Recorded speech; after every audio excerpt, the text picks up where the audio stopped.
Hadir sebagai saksi dalam sidang peninjauan kembali atau PK atas kasus pembunuhan Vina dan Eki yang diajukan pihak pemohon Saka Tatal di Pengadilan Negeri Cirebon, Jawa Barat. Dalam keterangannya, Dedi menyampaikan keterangan berdasarkan wawancaranya dengan sejumlah pihak, termasuk Saka Tatal. Berdasarkan wawancara di channel YouTube-nya, Saka menceritakan pada Dedi jika pada 27 Agustus 2016 dirinya berada di rumah neneknya.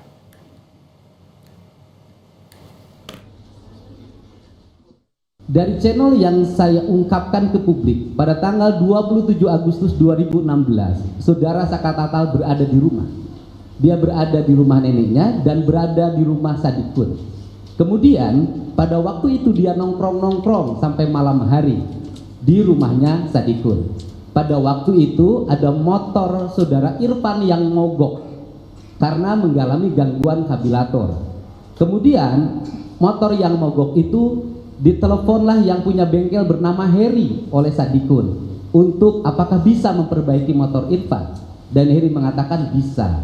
Kisaran pukul 10 malam mereka menceritakan pergi bersama-sama. Satu, saudara Saka Tatal dibonceng oleh Sadikun. Mantan Kabar Reskrim Susno 2 dihadirkan sebagai saksi ahli dalam sidang PK Saka Tatal untuk kasus pembunuhan Vina dan Eki. Dalam sidang, Susno 2 yakin dengan hasil penyidikan Polres Cirebon Kabupaten yang menyebut penyebab kematian Vina dan Eki karena kecelakaan bukan pembunuhan karena disertai bukti kuat. Selain itu, melihat dari bukti foto yang diajukan kuasa hukum Saka Tatal dalam sidang PK dinilai menunjukkan jika penyebab kematian bukan karena pembunuhan. Dan itu sudah diproses, mereka tentukan kecelakaan lalu lintas dan tidak berat-berat amat gitu, untuk menentukan peristiwa itu kecelakaan lalu lintas. Untuk lalu lintas level polsek saja bisa, apalagi lalu lintas level polres. Itu udah benar menurut saya. Dan saya melihat foto-foto yang ada, kemudian saya melihat dan membaca berkas yang ada untuk pembunuhan di Cirebon yang sudah mempunyai kekuatan hukum tetap, saya tidak melihat itu ada peristiwanya.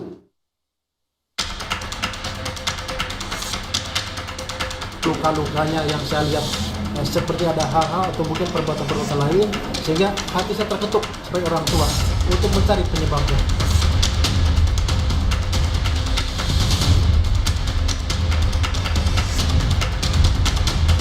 Ayah almarhum Eki, Ibtu Rudiana, akhirnya muncul bersama keluarga Vina bersuara membantah kubu Saka Tatal yang menyebut kecelakaan sebagai penyebab kematian Eki dan Vina 8 tahun silam.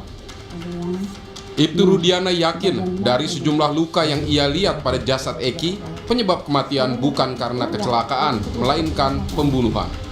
Atau dianiaya? Itu dianiaya, Pak. Saya lihat langsung dari mulai luka di dahi yang ke dalam biru itu seperti kena pukulan. Ya. Untuk kata Bang tadi, kalau kecelakaan itu ada baret, Bang, untuk baret, Bang. Ya. Ada. Jadi ada seperti kena benda tumpul. Ya. Kaki kanan itu patah. Apanya? Pergelangan kaki belakangan patah. Senada dengan ayah Eki, keluarga Vina melalui kuasa hukumnya Hotman Paris juga meyakini jika penyebab kematian Vina 8 tahun silam karena pembunuhan, bukan kecelakaan. Itulah foto dari almarhum Vina sama Eki, di mana disebutkan karena tidak ada luka-luka, artinya mulus gitu loh. Ya, oleh mereka menganggap itu adalah merupakan bukti korban kecelakaan. Itu salah total. Justru kalau korban kecelakaan harusnya, ya, kalau sampai meninggal keseret jalanan, ketimpa, pasti kan harus hancur dong kulitnya ini. Sementara teman dekat Vina, Widi, mengatakan sempat mendapat informasi dari polisi di hari tewasnya Vina dan Eki yang menyebutkan keduanya terlibat kecelakaan. Vina itu dibunuh atau kecelakaan sebenarnya? Kecelakaan tunggal. Kecelakaan tunggal? Ya, saya dari Polsek Talun ingin mengabarkan kalau Ananda Vina sama Eki kecelakaan tunggal di jembatan flyover Talun. Yang perempuannya dibawa ke rumah sakit Gunung Jati, yang laki-lakinya meninggal di tempat. Dalam sidang PK Saka Tatal di kasus Vina hari ini, sejumlah saksi ahli yang meringankan Saka Tatal dihadirkan kuasa hukum. Salah satunya mantan Kabareskrim Komjen Susno Duaji yang menduga penyebab kematian Vina dan Eki karena kecelakaan, bukan pembunuhan. Tim Liputan Kompas TV.